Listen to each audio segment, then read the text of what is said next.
उसने अशोक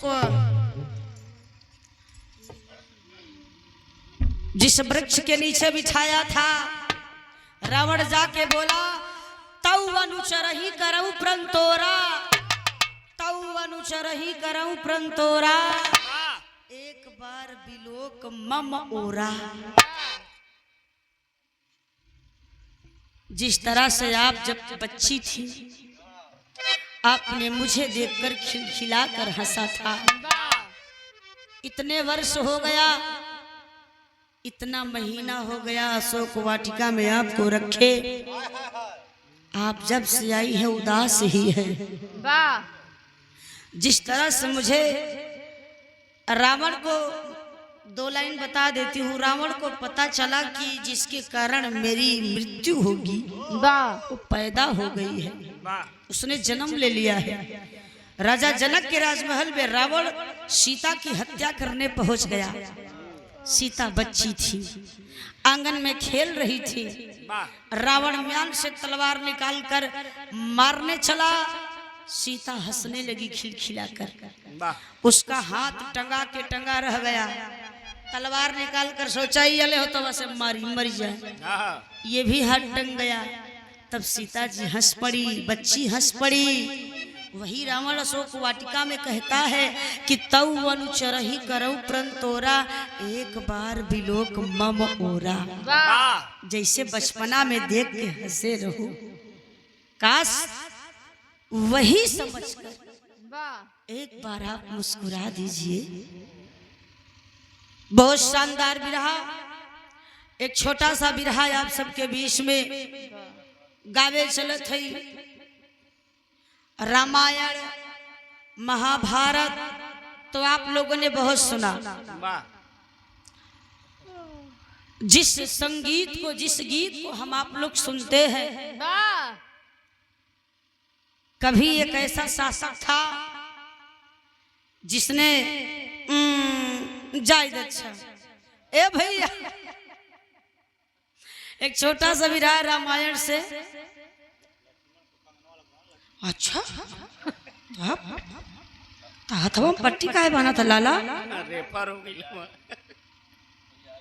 छोटा सा विराह रामायण से, पैटर्न चेंज ना हो, चलो ठीक है। आओ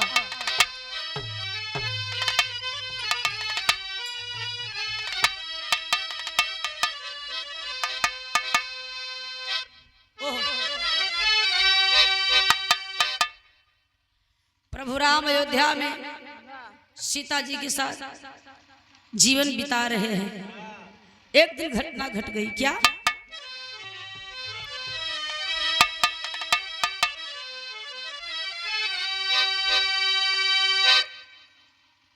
स्वर गरज के टेले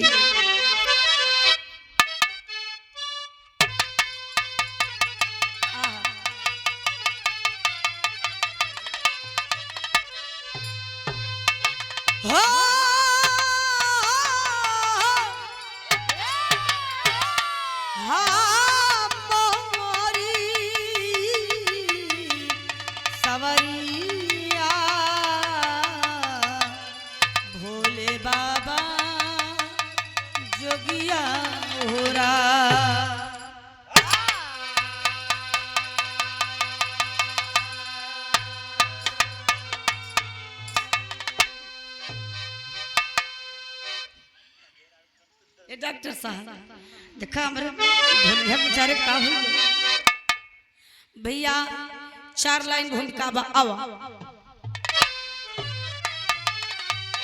सावन सरोज शीतल सुगंध, लख लखन हृदय में आए बसल, ऋतु बसंत में आनंद बसुंध भइल, रोम रोम में आए छपल, रस देत पवन किलकत हरियाली, झूम झूम के गाए गजल, अवनी अंबर सस विभारी, अरे लक्ष्मण ही को मन मोह गई।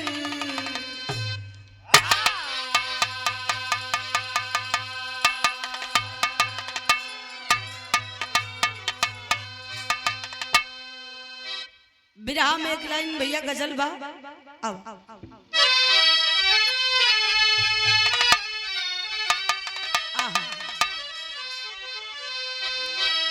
किसी शराबी को दावत मिला है, आवाज दरुआ पिए और मुर्गा चाप के खाए। तब बेचारा मगन हो गया, दारू मुर्गा साथे मिला था। सुरेंद्र डॉक्टर साहब काहे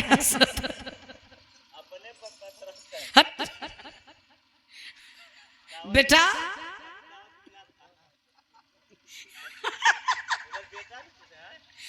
अब तक बेचारा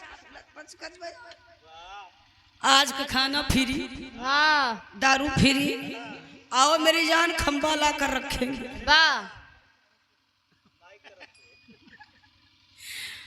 बेचारा बड़ा खुशबाऊ सोचा था, कल्पना करा था। कल्पना क्या करा था?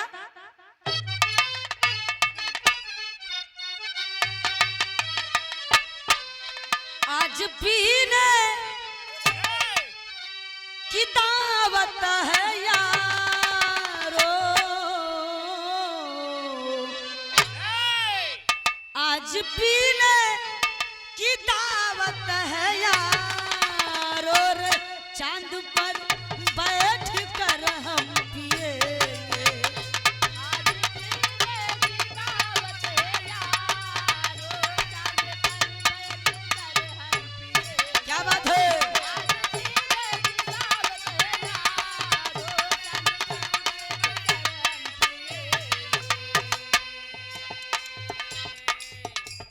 देखो कर लालच बढ़ा तो लालच, अब दारू मुर्गा तो फ्री मिलता ही रहा। सोचा था दारू मुर्गा साथे यार, अगर वो का सोचा था हमारा गाना बतावा तो कर लालच बढ़ा था। आज पीने की दावत है,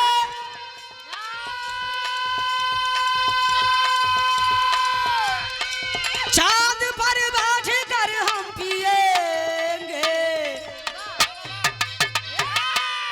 ओकर लालच बढ़ गई। अरे उनकी जुल्फों के काठ मेहर मिल जाए, एक लालच कहत मुर्गा दारू कमरा। सोचा तो यार काठ शराब कबाब के साथ में अगर सवाब मिल जाता, मिजाज बन जाता। उनकी जुल्फों के साये में हंस कर उम्र भर हम जिए और मरेंगे।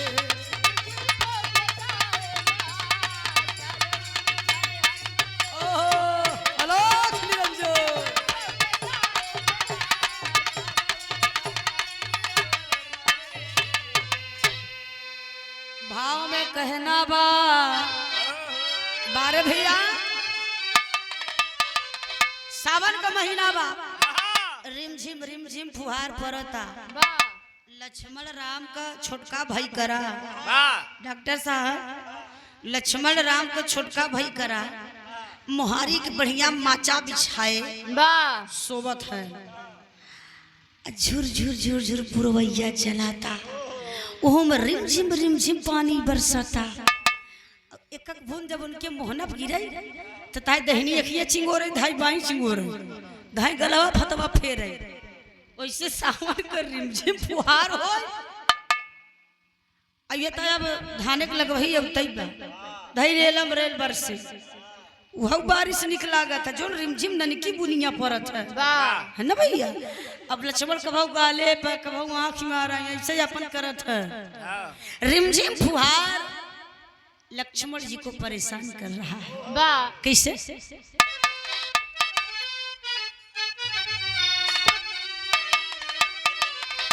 से जसैया पे जैसे ही डॉक्टर साहब लेटा है हाँ ऐसे लक्ष्मण जी लेटा रहा है। अब सोचा था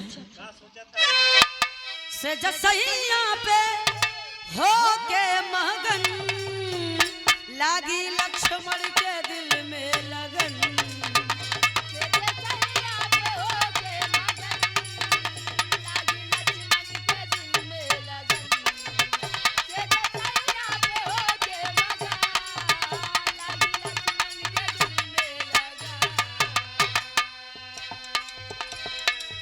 प्यार से बंसी बजाए लखन सुन के बंसी की धुन को मगन।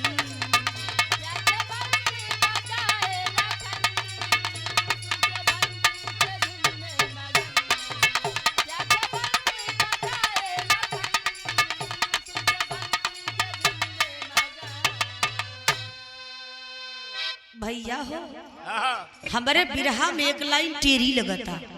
अब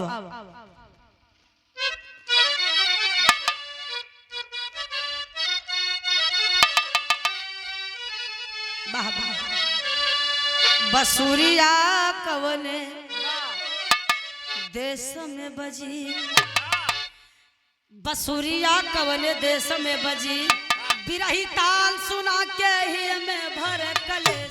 अरे कलेश हो रिमझिम फुहार लक्ष्मण के मन को मोह लिया, मोहित हो गए और राजमहल से बाहर निकलकर बारिश हो रही है, नाचने लगी और नाचत नाचत लक्ष्मण बांसुरी बजा रहे हैं। जब लक्ष्मण बांसुरी बजाने लगे और नाच रहे हैं बाबू, 4 लाइन न जम्बा भैया कैसे। हाँ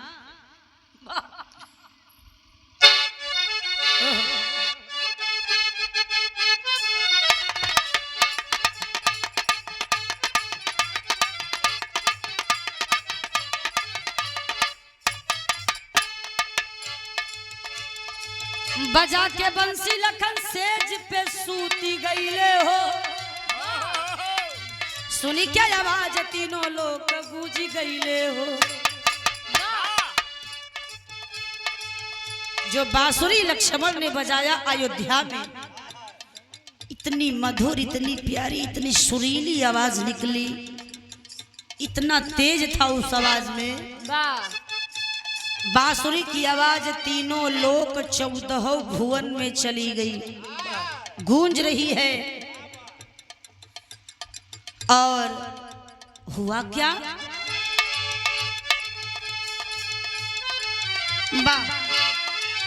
कहां से आवाज आई, कौन बजाने वाला, दिल को घायल किया है बंसी बजाने वाला। बांसुरी की आवाज पहुंच गई इंद्रलोक। इंद्र दरबार में आपने रंभा का नाम सुना होगा, उर्वशी का नाम सुना होगा, बहुत सारी अप्सराएं थी, मेनका थी, लेकिन एक ऐसी अप्सरा जो सबसे खूबसूरत, नाम था मनचला। जैसे उसका नाम है मन, बेहद खूबसूरत, जो भी देखता अपने आप खींचा चला आता। अगर हमारे बेटवा देख ले खिंचाई जात बेचारा। अब बताओ तो इतनी सुघर रही बेचारा, इतनी सुंदर। उसके कान में जब बांसुरी की आवाज धरती लोक से गई तो इंद्र दरबार में उसके पांव अपने आप थिरकने लगे। नाच रही है और यही सोच रही है, जीवन में मैंने बहुत धुन सुनी, बहुत थिरका, बहुत नाचा, पर इतनी प्यारी मधुर बांसुरी की आवाज नहीं सुनी थी। कहां से आवाज आई, कौन बजाने वाला, दिल को घायल किया है बंसी बजाने वाला। जब ये इतनी मधुर, इतनी प्यारी बांसुरी बजा रहा है तो बजाने वाला कितना सुंदर होगा। इंद्रलोक से चल पड़ी, मृत्यु लोक आ रही है बांसुरी बजाने वाले को खोजने। बंसी की आवाज सुन के मन चला घबराई है, बंसी की आवाज सुन के मन चला घबराई है, खोजते खोजते बंसी की धुन पे आई है।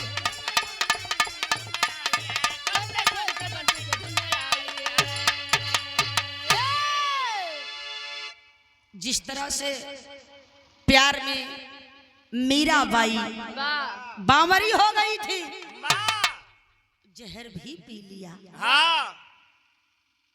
उसी तरह से आज वह मंचला नाम की अप्सरा धरती पर आई है, बावरी बनकर बांसुरी की आवाज जिस दिशा में आ रही है उसी दिशा की ओर कदम बढ़ाई है। एक ठा गीत लगा था भैया,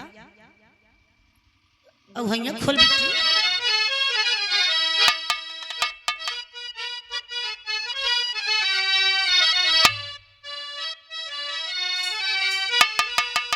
वह गीत बा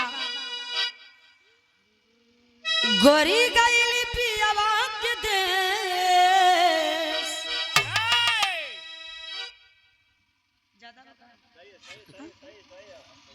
चल चल चल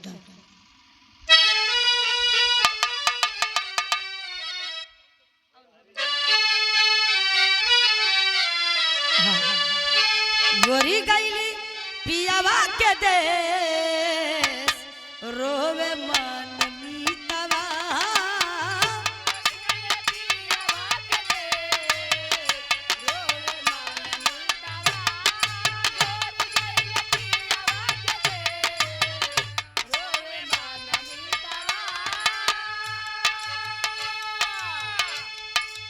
मन चला चली है खोजते खोजते, कैसे आहा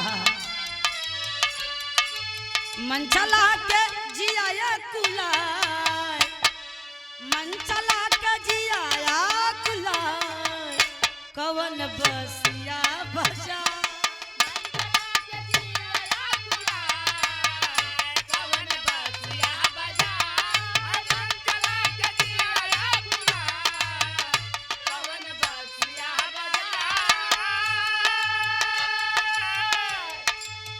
बसिया के चोट हमरे दिलवा पे लागत बा, कवन निरा मोहिया बसुरिया बजावत बा।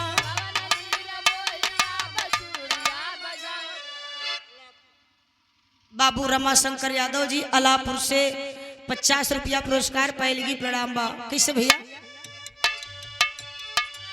मन चला के जिया कुलाय, मन चला के जिया कुलाय, इहै बसिया बजा।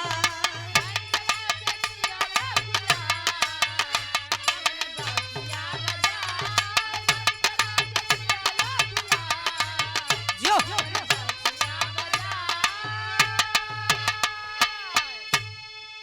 खोजते खोजते पाँव में छाले पड़ गए, मंचला के पहुंच गई अयोध्या में। खोजत खोजत बांसुरी की धुन कहाँ लाई, बांसुरी की आवाज राजा राम के राजमहल के सामने। जब मोहलिया के सामने पहुंची तो बांसुरिया बजबई बंद हो गई। जब बांसुरी की आवाज यानी बंद हो गई, सीना पे हाथ रख के सोचता, हे राम अब क्या करूं, बांसुरी की आवाज ही बंद हो गई, अब मैं बजाने वाले को कैसे खोजूंगी। फिर भी हिम्मत करके राजमहल में प्रवेश कर गई और सबके कमरों में झांक रही है। झांकते झांकते लक्ष्मण के कमरे के सामने पहुंची। क्या देख रही है नजारा? लक्ष्मण के होठों से बांसुरी लगी हुई है और लक्ष्मण गहरी नींद में सो रहे हैं। सोचलस जाके झकझोर के जगा दी। फिर ओकरा के याद आई कि हिंदू धर्म में किसी भी सोते हुए इंसान को झटके से नहीं जगाना चाहिए। अब हम कैसे जगाई? वही जगह 16 श्रृंगार करत बा और 16 श्रृंगार कोई के लक्ष्मण के जगावत बा। एक ठा गीत लगता, गीत वही बा कौनो प्रेमिका का जवन आशिक रहा उ हवलदार होगी बा, हवलदार छोड़ सिपाही होगी। जब सिपाही हो गया फार्म वारम भरे रहा, दौड़ उड़ के रहा, भर्ती हो गया, संजोग शोकर ड्यूटी वहीं गांव में लगी बेटा। डॉक्टर टंगिया सही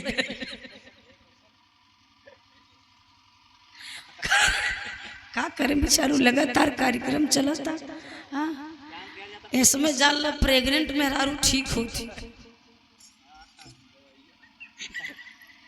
गवैया का दशा खराब।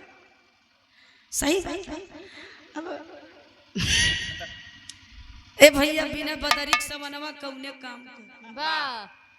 हाँ अब कुछ ठीक चलता, दूसरा तीसरा चौथा देखो। अब वासिक सोचा था यार हम सिपाही हो गए, बंदूक बंदूक लेस सोचा था यही गांव में हमारे वो चली मुलाकात पहुंच गया। संजोग इतना बढ़िया बा क्यों करे, प्रेमिका का घरे न ओकर माई बना बाबू न भाई न भाई, सब चला गए मेला। पहुंचा प्रेमिका बड़ी मगन भाई भाई, अब तो सिपाही हो गया, तब से बियाह पहले बैठा पानी पिया तब माई बाबू राजी हो जाई। वही हाल में जब सरकारी नौकरी रहे तो कलुआ भी आजकल कुछ बियाह ऐसे होता बाबूजी। कुल मिलाए के अब माई बाप बिटिया को सुख देखत है, हमार बिटिया सुख से रहा। देखा भाई बुरा जी मान अब खुद ही पसंद कर लेते हैं। देखा चाचा कहा था चाहे मनई कलूटा ही रहा ए भैया, लेकिन कहना बा आज वो बेचारा पानी वानी पिए से हलवा हलवा खाए तो सोचे कि अब हम भाई चली हमारे ड्यूटी का समय होता, खड़ा हो गया तब बोले लड़कियां झट कहता झट से पकड़ ले। अब कहता का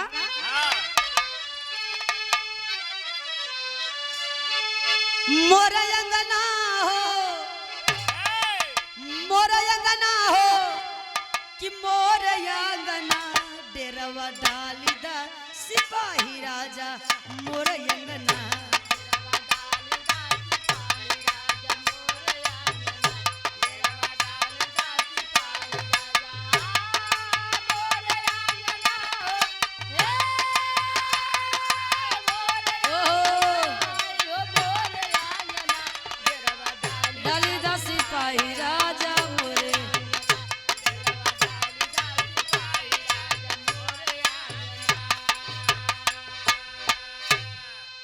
सिपाही को हथियार पकड़ के खड़ी होगी कह बस बंदूक तू सब अंडा ही बंडा सोचत हो, तनी ऊंचा सोचा कर। देखा ऊंच जगह बैठबा तो ऊंच सोचबा, यहाँ तू सब नीचे मत बैठा कर, ऊंचे बैठा कर। ए भैया कहा का जावा रुका खा पिए तब जाए। बिरहा पर गौर करेंगे। मन चला 16 श्रृंगार कई के लक्ष्मण की जगावा तक कैसे भैया बोली मन चला हो, अरे बोली मन चला ए राजा तनी जगह हो पपिहरा भोर भइल बा, तनी जगह हो पपिहरा भोर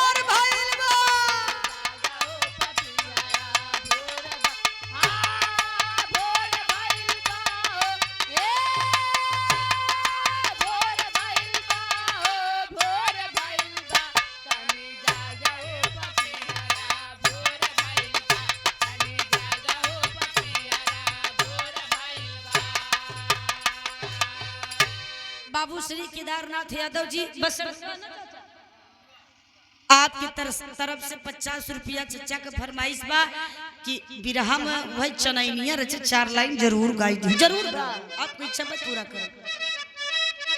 मन चला कबो लक्ष्मण के कान के सामने डॉक्टर के कनवा का लगवा चूड़ी बजावा था, ढाई गोड़वा उठा पायल एमे का पहने रहे जुन बाजे करधनियो बाजे था हमार बात तो मेरा रोजाना थी बहुत मरा जा करधनी चक्कर जिन पड़ा कर ए भैया बेचारी कुल गहना बजावा था लेकिन लक्ष्मण कुंभकर्ण उठत नहीं बाटे, बड़ी अफसोस में बा। कैसे भैया अंतरा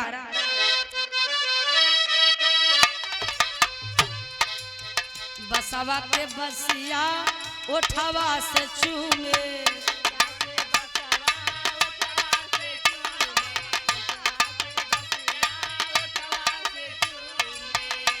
मेरे लालो बहुवचन चला गए। बसवा का बसिया उठवा से चूमे बसवा के बसवा न चूमे रतिया के निदिया अखिया में झूमे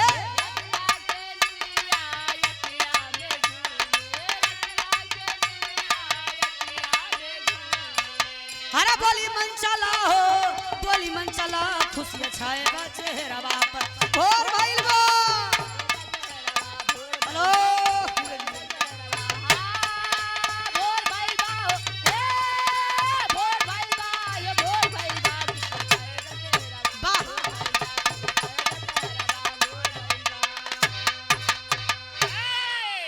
मंचला अब जान लग कि रात से जगावे शुरू के है सबेर हो गए लक्ष्मण महाराज नहीं उठे, जब नहीं उठे बाबू तब मंचला के गुस्सा आई गए ऋषि आई गए वह ऋषि आई के जवन 16 श्रृंगार रहा उतार कर लक्ष्मण के सेजिया फेंक दे हला ल आजकल का लड़की होती कहती ल दही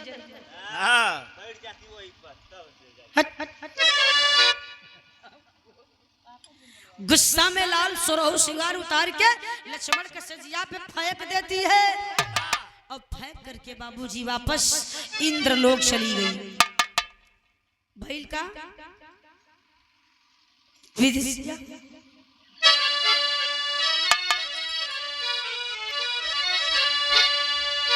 मन चला गलाल द्वारे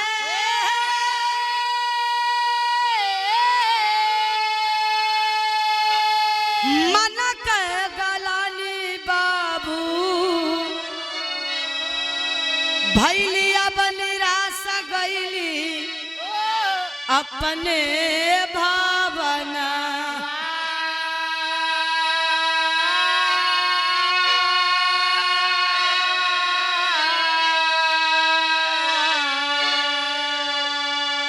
वो अप्सरा इंद्रलोक लौट गई गुस्से में लाल पीली होकर और इधर सवेरा हुआ सूर्य देव निकल गए चिड़िया चहचहा रही है सीता जी का नींद खुली हाथे में झाड़ू बटोरत भारत वाला काम शुरू बटोरत बटोरत विचार की हमार बहिन उर्मिला नैहरे गई है काहे न चली जाए लक्ष्मण के कमरवा हम ही बटोरी दे ले झाड़ू पल्लू कमर में खोसे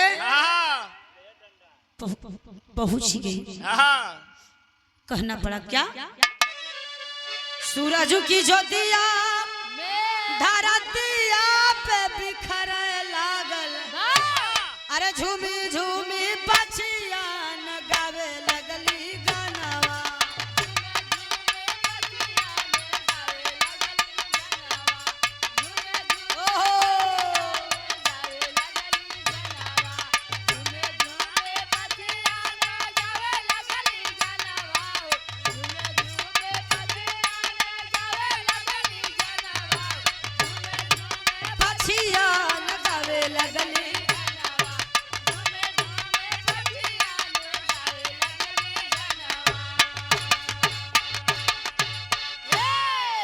अरे जनक दुलारी अपन अंगना बहारत रहली सिया जब आईली लखन के गोहनवा हियरा धड़की गईले अरे लक्ष्मण के देखे सीता तारा नाही तारा बाबू विधि के विधनवा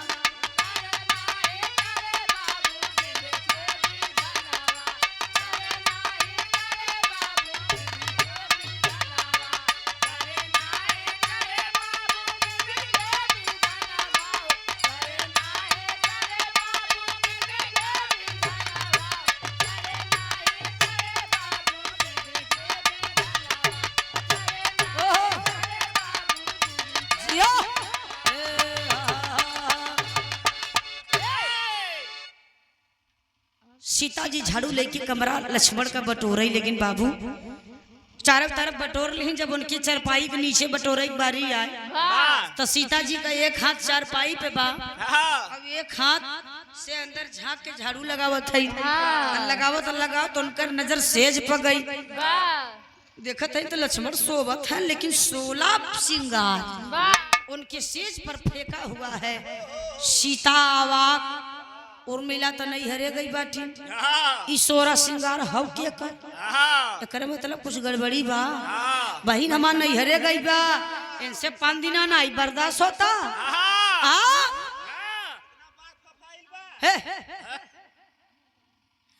एक दूसरे को बुलाए के मस्ती करत है नौटंकी करत है। सीता जी कहा लक्ष्मण तू का की है ए भैया कहना बका आहा आ जाइए कदसिया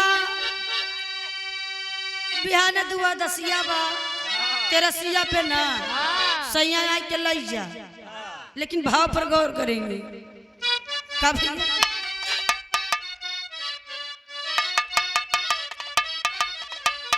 सीता को बड़ी चिंता हो गई लक्ष्य के सजरिया पर हाथ के कंगनावा चुभन लागे ना सिया के हिया में बनावा चुभन लागे ना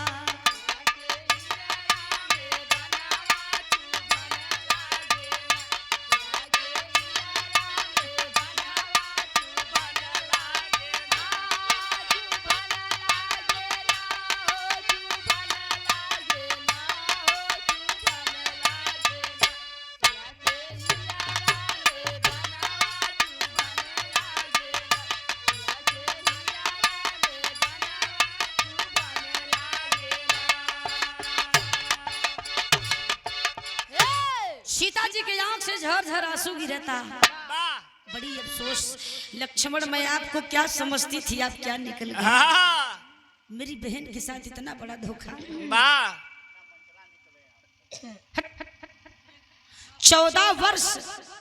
14 वर्ष जंगल में जीवन बिता दिया और आज 2-3 दिन तो नहीं बर्दाश्त कर पाया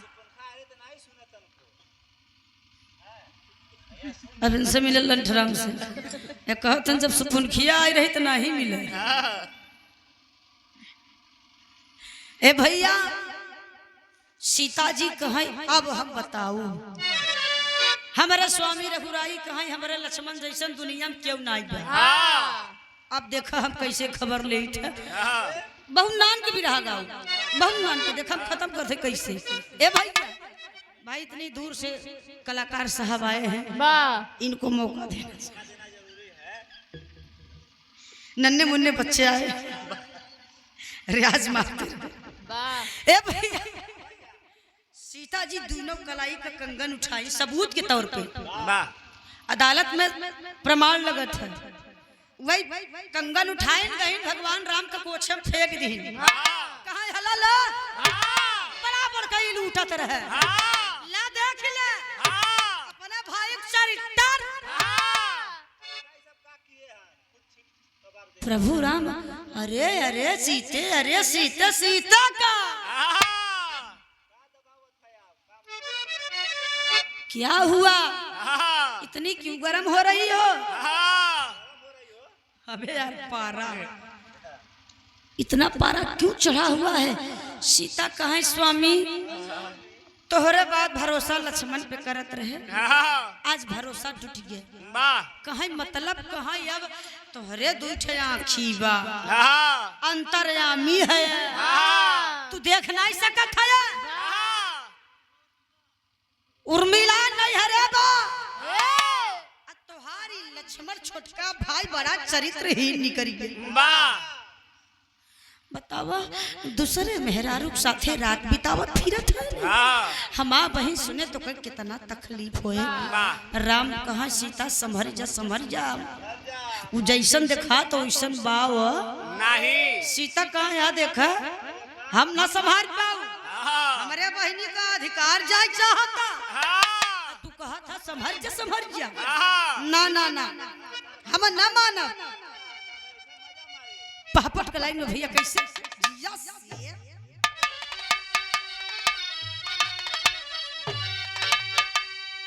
बोले भगवान सीता के समनवा मनवा शंका में। पुरनिया सही कहे हैं बाबू की दुनिया में हर चीज की इलाज में, लेकिन शंका का कवन अब दवाई ना ही न चाहे जवने देश चला जाए। इसीलिए कहना बका बोले भगवान सीता के समनवा मनवा शंका में। अप्रीतरी तबा क्या जाने बलवनवा मनवा।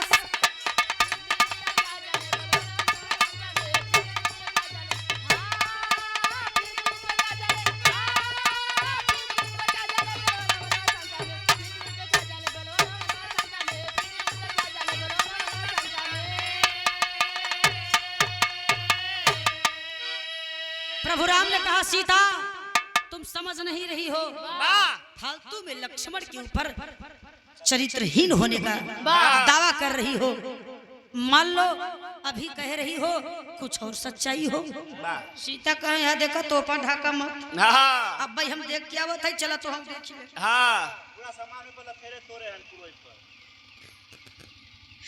हाँ जी है आसाराम कसाल। ए भैया प्रभु राम ने समझाया क्या?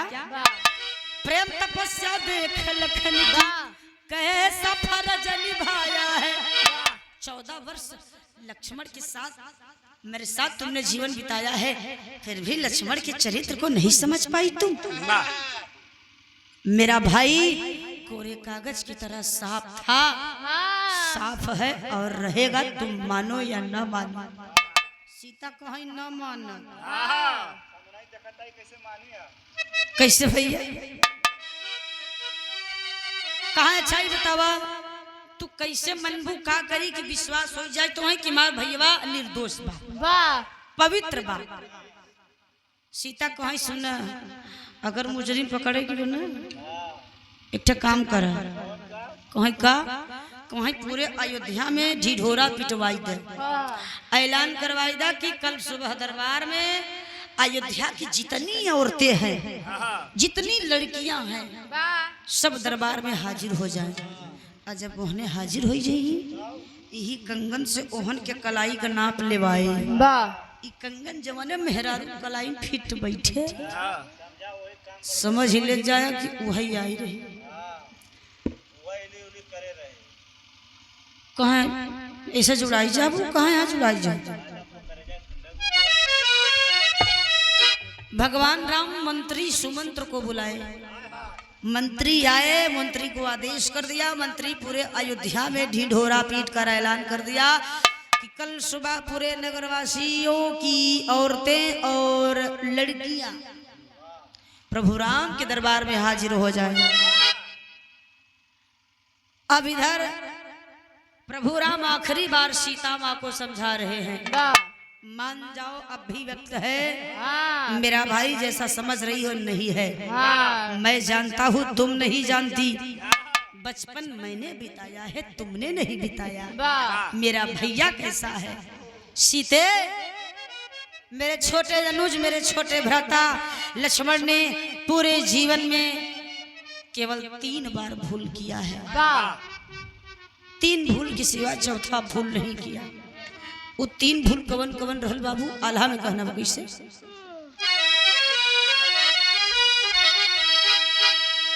एक भूलता त पंच वटिया में कैले बाबू।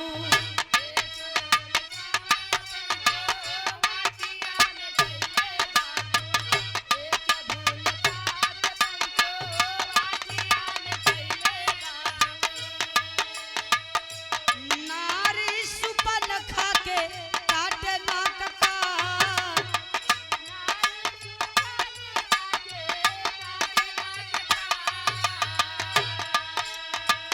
भगवान राम ने कहा ये पहली भूल थी, मेरे भाई ने सुपनखा का नाक और कान काटा। दूसरा भूल, एक भूल कुटिया पर छोड़े जानकी के भैया।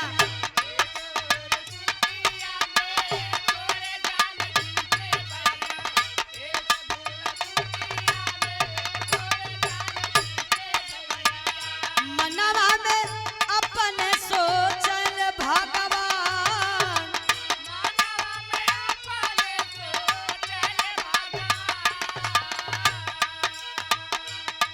दूसरी भूल, पंचवटी में मैंने जब मैं मृगा के पीछे गया तो जाने से पहले लक्ष्मण से कहा था कि सीता को कुटिया पे अकेला छोड़कर कहीं मत जाना, और उसे भेजने वाली तुम थे।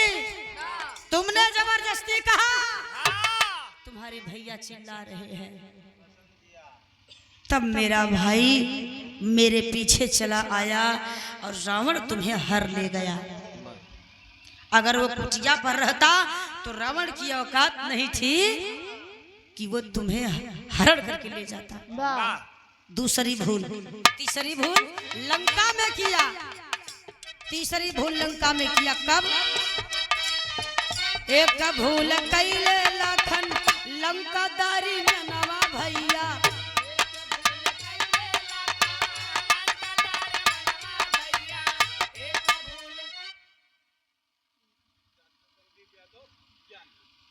माननी ए भैया, प्रभु ने कहा तीसरी भूल मेरे भाई से लंका में हो गई।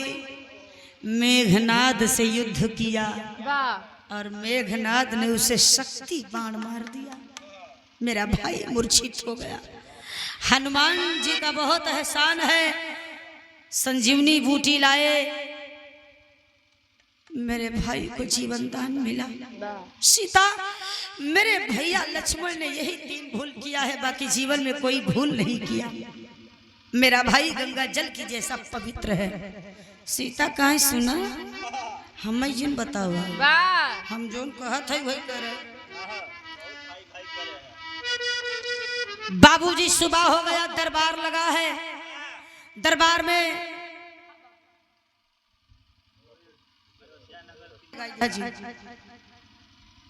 बाबूजी सीता का ननद जेकर नाम शांता रहा। दरबार लगा, सीता शांता को बुलाई, कहा ए दीदी, ए दीदी, मुटकी दीदी, यही कंगन हव, यही कंगने से कुल मेहरारून के कलाई के नाप ले के बा जेकरे हो जाए बोलू बासु जी। चुप ही आए आओ, ओकर बाद हम समझ ली। अब प्रभु राम सिंहासन पर विराजमान है, ऋषि महर्षि बैठे हैं, मंत्री वगैरह खड़े हैं। नाप ले वाइला सबन मेहरारून को नाप ले लगे। शांता नाप ले लगिन भैया, नाप कलाई का लेत लेत मेहरारू आधे से ज्यादा और आई गई। 10-20 मेहरारू बचिन। शांता ऐसे पसीना हाथे से धोती से पोछत नाप ले थई। मेहरारू खुसुर खुसुर ए बहिनी हरा के थबर कलाई के नाप लेवा था ना हमार से कुछ समझ नहीं आवत। नाप लेत लेत कुल मेहरारू और आई गई। तब शांता के दिमाग में एक बात आ गई, ननद तनी से बड़ी हरहट होती कौनो कौनो। ननद ए खड़ी के लाइन में भैया कैसे?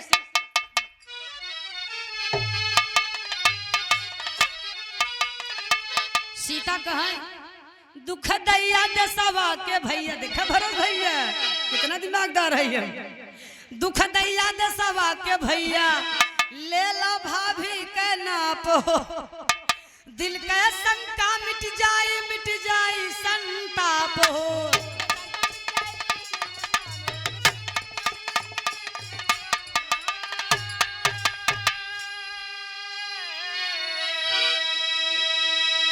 शांता धीरे धीरे आई न अपने भैया राम के लगे खड़ी भई, फुस से कही भैया अगर तुम्हारा आदेश होई न तो कही देता एक दाई।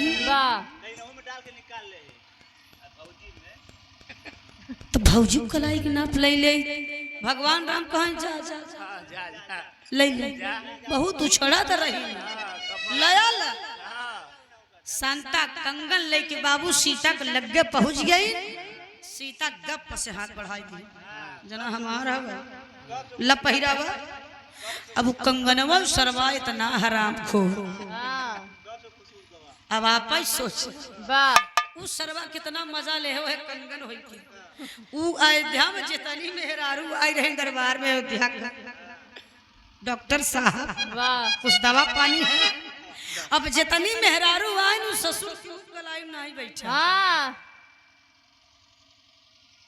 जब सीता कलाई पायस नरमई जाए के गप से फिट बैठा, और जब फिट बैठा तो ननद रानी हथवा उठाए कहे भैया यह देखा, अरे करबे कंगन सोह जैसे नाके कनथिया, बिना हो राम नाम के गावले जरावे छतिया।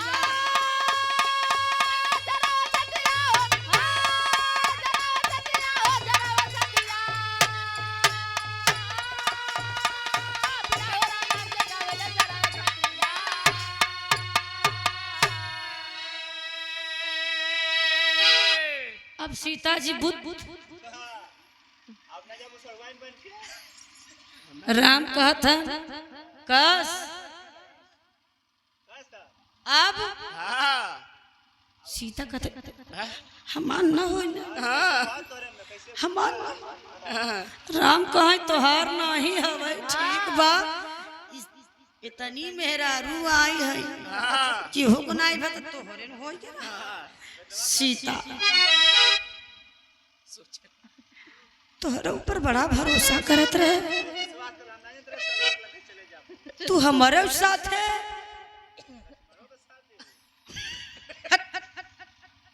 अब लक्ष्मण के साथ है जाए सोमती रहो। अब सीता लई जा चरे मोढ़ा। अब जितनी मेहरारू दरबार में बैठी है राम वाहिनी, जहाँ सुई न जाए मेहरारू फार डाई थे। राम वाहिनी चरित्र देखिला, धन्य भगवान हमारे सभी नाई बाबा गई रही। अब नाप हमार सभी के लिए बाबत रहू का सीता तोहरे लाज नहीं ला। सीता जी धसी जाता। भगवान राम कहा बात इतनी बड़ी तौहीनी नहीं बर्दाश्त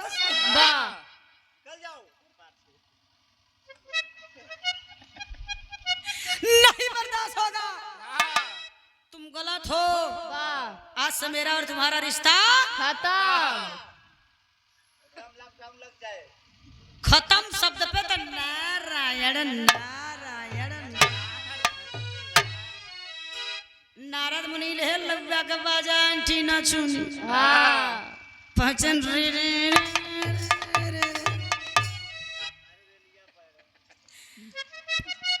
बचावत की पहुंचन। और नारद के वो काम रहा बाबूजी कि जह दिन नारद कुछ ना पावे हड्डी फेंक दुई कुकुर लड़ाओ। समझा बात में वो न्यूज का रिपोर्टर का काम करते रहे। उन्हें कुछ हमेशा मिर्च मसाला वाला कुछ तड़कता भड़कता मिलत रहे जहिया यूट्यूबर रहे। अब नारद मुनि कहा प्रणाम प्रभु, माता प्रणाम। सीता जी आंधिया से बादल देते रहे। सीता जी वह दिन सन्न मार के खड़ी है। पूरा दरबार सन्नान बा। नारद मुनि कहा है प्रभु ये कैसे महिलाओं का झुंड इकट्ठा हुआ है। प्रभु कहा थन मने में ये सुनी तो वहां पूरा गांव देश गई इधर तीनों लोग 14 भुवन लग पहुंच जाए। कहा कुछ नहीं देवर्षि आप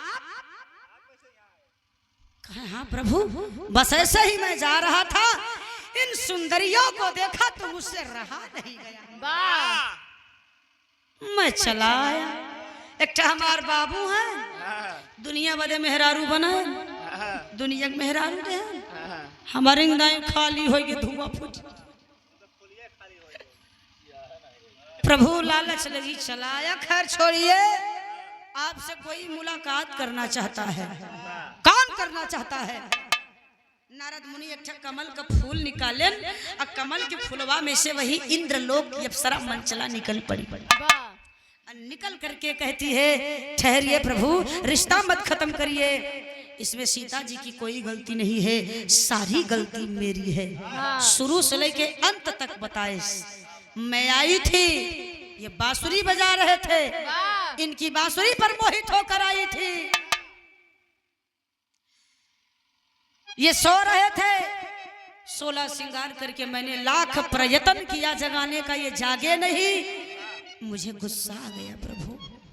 उसी गुस्से में मैंने अपना 16 श्रृंगार उतार कर इनके सेज पर लक्ष्मण के सेज पर फेंक कर मैं वापस चली। सीता माँ पवित्र है लक्ष्मण के लगे सीता माई ना आई गई हम तब तक प्रभु कुर्ता झारे।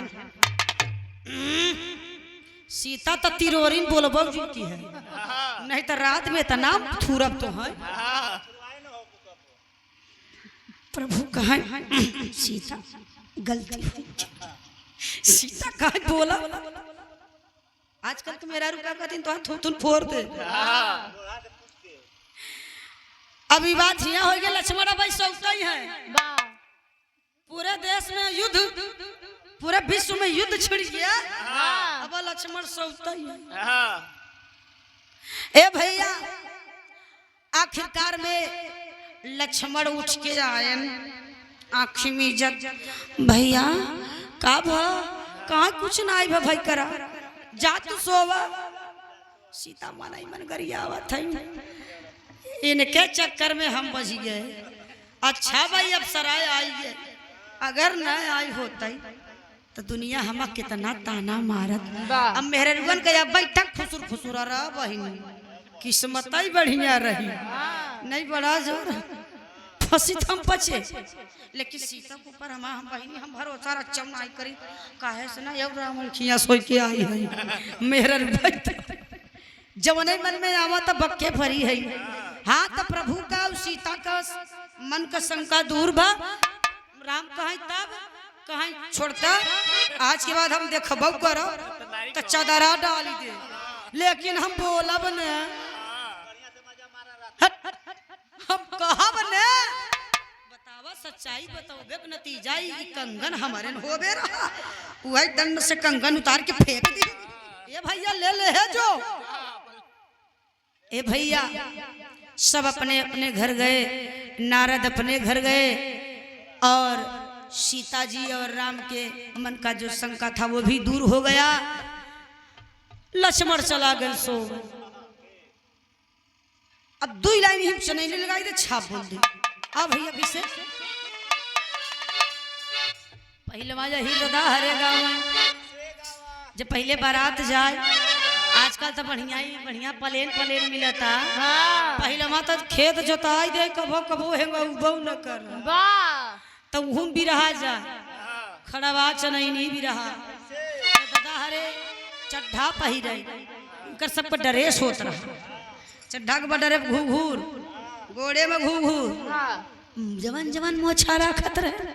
अब कब मन से दू तो मोछवाई मुड़वाई देते डॉक्टर साहब। ए भैया तब बहिर दादा हरे गाँव का गाँव है भैया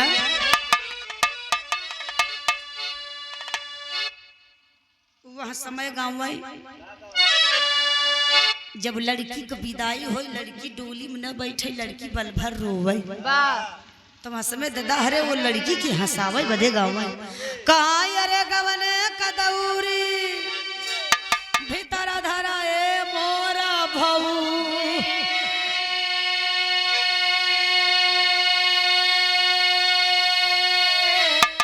अरे गवन कदौरी भीतर धरा ए मोरा भौजी,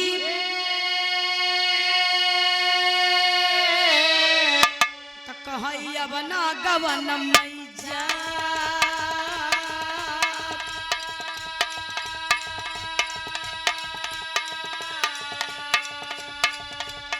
अरे वही त मोर पिया बाट नन्ना दनवा,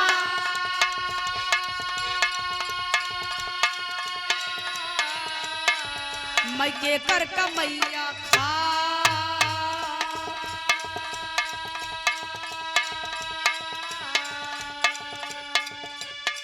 तब दादा हरे लगई उछड़ी उछड़ी नाचे। बड़ा लहाई के गाँव में कहीं माघ बीता पूस बीता बीता, माघ बीता पूस बीता बीता, चढ़ते फागुन सैया ले आए, सोवई के बोरे आए नहीं सैया दाना पानी के, सास ननद मारे हम के मेहना, चल पूरा भैया बासयरा राता, अरे चल पूरा भैया बासयरा राता, यही रे कलरी का गजब छल राता,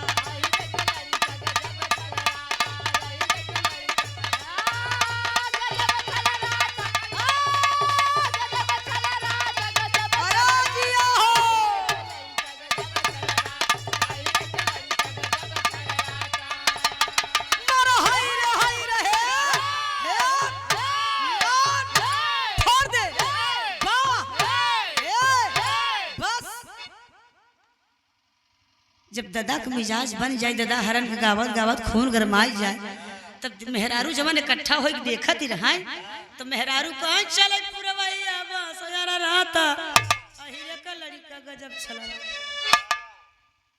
फिर कहाँ कन्हैया हीरा बसिया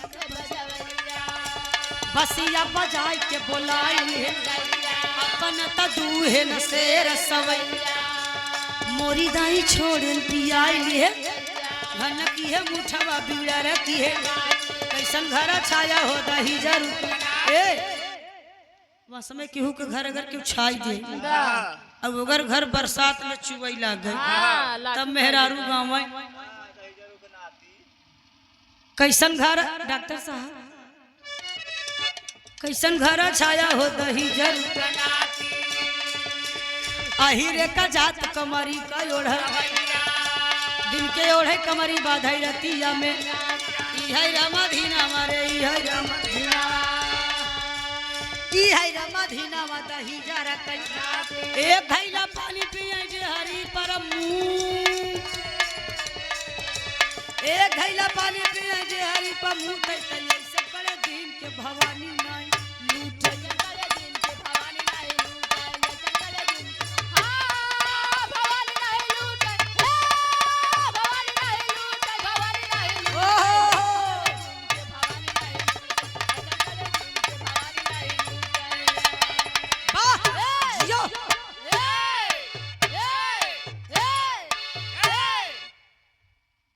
सोचा आप सब कड़े दिन हिर कितना प्यार रहे, एक घड़ीला पानी पियाई डेहरी पमूतई, ऐसन कड़े दिन के भवानी नाल लूटे, पहले के मन से धू महुआ मटर जुनहरी बाजारी धई पर आए के चा पी जाए, दूध हम कोचा बनो, अब का खाई ले तो हमारे ख्याल से 2 दिन दौड़ी ही आवत रहा जात रहा, आवत रहा जात रहा, आवत रहा जात रहा, पहले की बात है दूसर रही, पहले 4 बजे मनई सोए के उठी जाते रहे, वाह अब तो सब 8 बजवा हो गया। कहाँ से पाचन तंत्र सही रहे।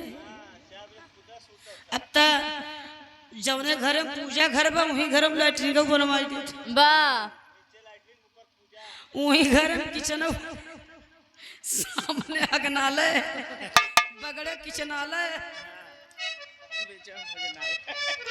सब एक कंधान बाई से कहाँ से लक्ष्मी वास कर रहे। ए भैया अंतिम लाइन में कहना बक्का, जय जखाल गुरु जद्दू लौटल पी लहरे फुलवा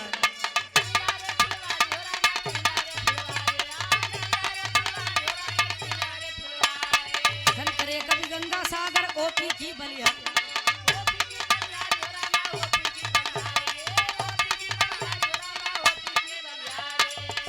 बसुरिया कवन देश में बजी गावे प्रियंका अठई पैर उपदेश हो। बसुरिया कवन देश में बजी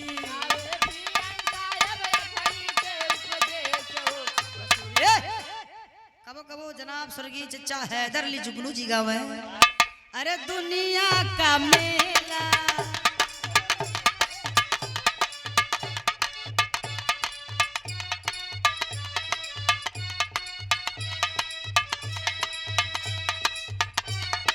भरत भैया, अरे दुनिया का मेला मेले में लड़की लड़की अकेली सन्नो नाम उसका। दुनिया का मेला मेले में लड़की लड़की अकेली सन्नो नाम उसका। दुनिया का मेला मेले में लड़की लड़की अकेली सन्नो नाम उसका। चाल उसके चाल उसकी शराबी गाल उसके गुलाबी